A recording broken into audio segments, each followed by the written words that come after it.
এই ছেলেটাকে কেন মেরে ফেলা হলো, পিটিয়ে 10-12 জন মিলে এই ছেলেটাকে মেরে ফেললো, কি তার অপরাধ ছিল? এটা যদি সুষ্ঠু বিচার না করা হয়, সুষ্ঠু তদন্ত না করে যারা অপরাধী তাদেরকে যদি বিচারের আওতায় না আনা হয়, তাহলে আল্লাহর কাছে এর জন্য জবাব দিতে হবে। কথা বলেন ঠিক না বেঠিক? আল্লাহর কাছে আমাদেরকেও জবাব দিতে হবে। কেন? বিচার বহির্ভূত হত্যা ইসলামে জায়েজ নাই। একটা মানুষ যদি অপরাধী হয় তাহলে তার বিচার হবে, তার শাস্তি হবে। একটা তার জন্য আইন আছে, আদালত আছে, সমস্ত কিছু আছে। একটা মানুষকে তো এভাবে পিটিয়ে মারা, তো এটা তো ইসলামও সমর্থন করে না। কথা বলেন ঠিক না বেঠিক?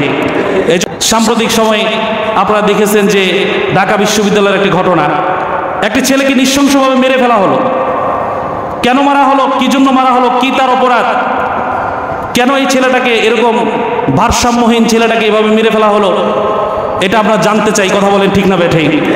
এটা এই জাতি জানতে চায়, কি তার অপরাধ ছিল, কোন অন্যায়ের কারণে তাকে মারা হলো।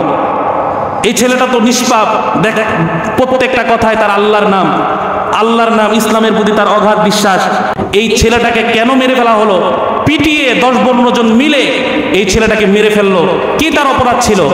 এটা যদি সুষ্ঠু বিচার না করা হয়, সুষ্ঠু তদন্ত না করে যারা অপরাধী তাদেরকে যদি বিচারের আওতায় না আনা হয়, তাহলে আল্লাহর কাছে এর জন্য জবাব দিতে হবে। কথা বলেন ঠিক না বেঠিক? আল্লাহর কাছে আমাদেরকেও জবাব দিতে হবে। কেন? বিচার বহির্ভূত হত্যা ইসলামে জায়েজ নাই। একটা মানুষ যদি অপরাধী হয় তাহলে তার বিচার হবে, তার শাস্তি হবে। একটা তার জন্য আইন আছে, আদালত আছে, সমস্ত কিছু আছে। একটা মানুষকে তো এভাবে পিটিয়ে মারা, তো এটা তো ইসলামও সমর্থন করে না। কথা বলেন ঠিক না বেঠিক? এই জন্য যারা এই হত্যাকাণ্ডের সাথে জড়িত, যারা এই তোফাজ্জল নামক এই ছেলেটার উপর অত্যাচার করেছে, এদেরকে অলরেডি গ্রেফতার করা হয়েছে। এটা সুষ্ঠু তদন্তের মাধ্যমে যাতে করে এদেরকে বিচারের আওতায় আনা হয়। কারা এটার পিছনে কলকাঠি নাড়তেছে, কারা এটার সাথে জড়িত, কারা এই কাজ করার জন্য উদ্বুদ্ধ করেছে, প্রত্যেককেই বিচারের আওতায় আনতে হবে। কথা বলেন ঠিক না বেঠিক?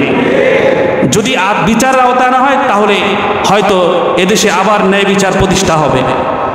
এই যে যুবকদেরকে উতলিয়ে দিয়েছে যে মেরে ফেলো, কেটে ফেলো, হত্যা করে ফেলো, যুবকরা আজকে বুঝে হোক না বুঝে হোক অন্যায়ের সাথে জড়িয়ে পড়েছে। কথা বলেন ঠিক না বেঠিক?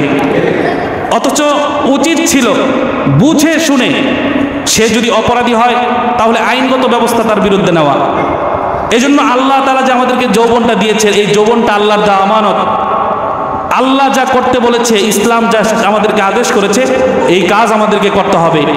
আল্লাহ যা নিষেধ করেছে, ইসলামে যেটা নিষিদ্ধ, এরকম কাজ থেকে আমাদেরকে বেঁচে থাকতে হবে। রাজি আছেন তো ইনশাআল্লাহ? আরো জোরে বলেন ইনশাআল্লাহ।